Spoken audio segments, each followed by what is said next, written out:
Hello friends, welcome to பேசும் நண்பன் YouTube channel. இன்னைக்கு நம்ம இன்னொரு சுவாரஸ்யமான கதையை பார்க்க போகிறோம். இன்னைக்கு பார்க்க போகிற கதை ஒரு சைக்கோ கில்லரோட கதை. பல வருஷங்களுக்கு முன்னாடி அமெரிக்காவில் வாழ்ந்த இந்த சீரியல் கில்லர் சின்ன பசங்களை டார்கெட் பண்ணி கொலை செய்யக்கூடிய ஒரு கொலைகாரன்.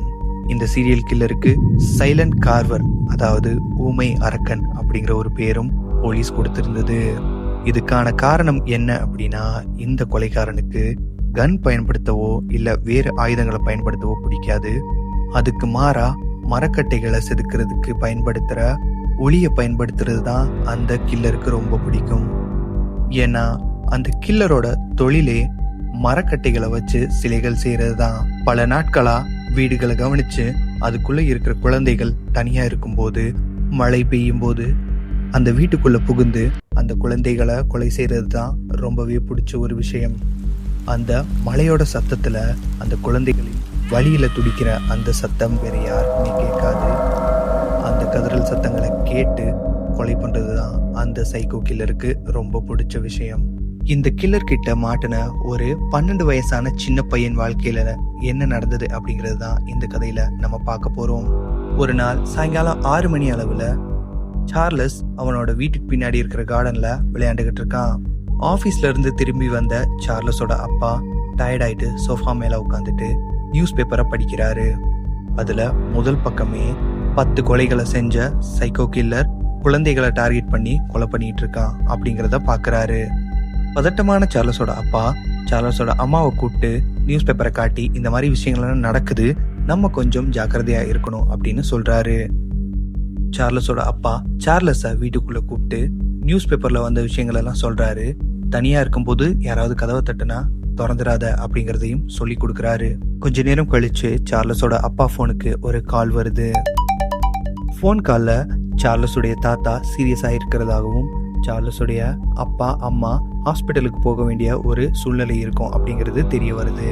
சார்லஸுடைய அப்பா சார்லஸ் கிட்ட வந்துட்டு, நாங்க ஹாஸ்பிட்டல் போக வேண்டிய ஒரு எமர்ஜென்சி சிச்சுவேஷன் இருக்கு, நீ கதவை நல்லா பூட்டிட்டு வீட்டுக்குள்ள பத்திரமா இரு அப்படிங்கறத சொல்லிட்டு ஹாஸ்பிட்டலுக்கு கிளம்புறாங்க. தனியா இருந்த சார்லஸ் வீட்டை பூட்டிட்டு டிவி பார்த்துட்டு அமைதியா உட்காந்துருந்தான். வெளியே வெளிச்சமும் கம்மியாக ஆரம்பிச்சது.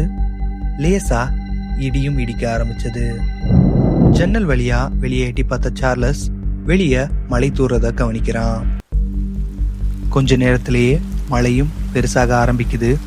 ரொம்ப பெரிய மழை பெய்யும் போது திடீர்னு பவர் கட் ஆகுது. சார்லஸோட அப்பா அம்மா திரும்பி வந்துட்டாங்களா இல்லையா அப்படின்னு சொல்லி கதவுல இருக்கிற கண்ணாடி வழியா சார்லஸ் வெளியே பார்த்துக்கிட்டே இருக்கான். அப்போ சார்லஸ் ஒரு விஷயத்த கவனிக்கிறான்.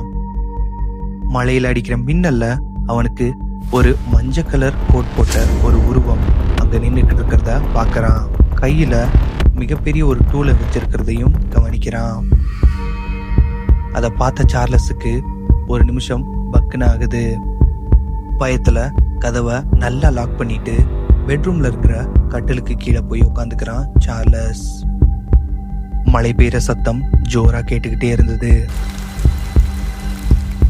ஆனா வீட்டோட ஹால்ல இருந்து ஜன்னல் கதவு திறக்கிற மாதிரியான ஒரு சத்தம் கேக்குது.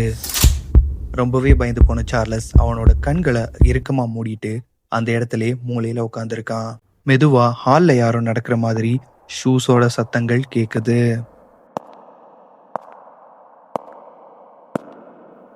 ஹால்ல ஒரு டார்ச் லைட் வெளிச்சம் மட்டும் அங்க இங்க தேடுற மாதிரி அவனுக்கு தெரியுது. கொஞ்ச நேரத்துல ஒரு வாய்ஸ் அவனுக்கு கேக்குது. சின்ன பையா வெளியே வா அப்படிங்கிற ஒரு பயங்கரமான வாய்ஸ்.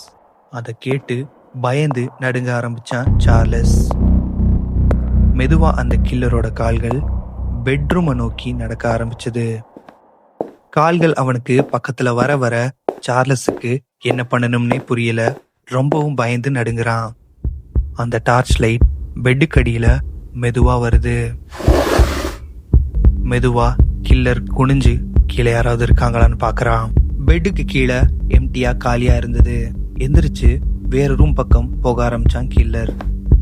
சார்லஸ் பெட்டுக்கு அடியில இருந்து தான் எப்பவுமே விளையாடுற அந்த கபோர்டுக்குள்ள இருக்கிற ஒரு ஷெல்ஃப்குள்ள போய் உட்காந்துருந்தான். சார்லஸுக்கு உடனே ஒரு ஐடியா தோணுது. சார்லஸ் எப்பவுமே ஆசையா விளையாடுற அவனோட ரிமோட் காரோட ரிமோட்டை பார்க்கறான்.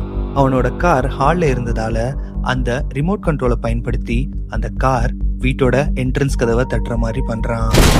கதவு வழியா சின்ன பையன் வெளியே தப்பிச்சு போறான்னு நினைச்ச அந்த கில்லர் வேகமா ஓடி வந்து ஹாலோட கதவுகளை திறந்து அந்த பையன் வெளியே போயிட்டானா அப்படிங்கறத செக் பண்றான்.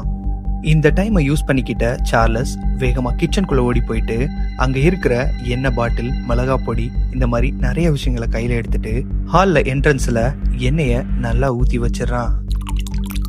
வெளியே யாரும் இல்லைன்னு தெரிஞ்சுக்கிட்ட கில்லர் திருப்பி ஹால்குள்ள ஓடி வரும்போது எண்ணெயில வழுக்கி கீழே விழுந்துடுறான். அதை பார்த்த உடனே சார்லஸ் கையில இருந்த மிளகா பொடிய அந்த கில்லரோட முகத்துல போடுறான். பக்கத்துல இருந்த பேஸ்பால் பேட் எடுத்து ஓங்கி தலையில ஒரே அடி. சுயநினைவை இழந்த அந்த கில்லர் மயங்கி அங்கேயே விழுகிறான். உடனடியா வீட்டுல இருந்த போனை யூஸ் பண்ணி போலீஸ்க்கு கால் பண்றான். போலீஸும் அந்த இடத்த வந்து ரீச் ஆகுறாங்க. சில நேரம் கழிச்சு சார்லஸோட அப்பாவும் அம்மாவும் வீடு திரும்புறாங்க. சார்லஸோட இந்த புத்திசாலித்தனமான செயல்களை பார்த்து வியந்து பாராட்டுறாங்க. சார்லஸோடைய பேரு நியூஸ் பேப்பர்லயும் வருது. இந்த கதையில இருந்து நாம கத்துக்க வேண்டியது ஒண்ணுதான். ஆபத்து வரும்போது பயப்படுறதை விட புத்திசாலித்தனமா யோசிச்சா எப்பேற்பட்ட எதிரியும் வீழ்த்தலாம் அப்படிங்கிறது தான். இந்த கதை உங்களுக்கு பிடிச்சிருந்தா லைக் பண்ணுங்க, உங்க ஃப்ரெண்ட்ஸோடையும் ஷேர் பண்ணுங்க. மறக்காம இந்த சேனலுக்கும் சப்ஸ்கிரைப் பண்ணுங்க. தேங்க்யூ.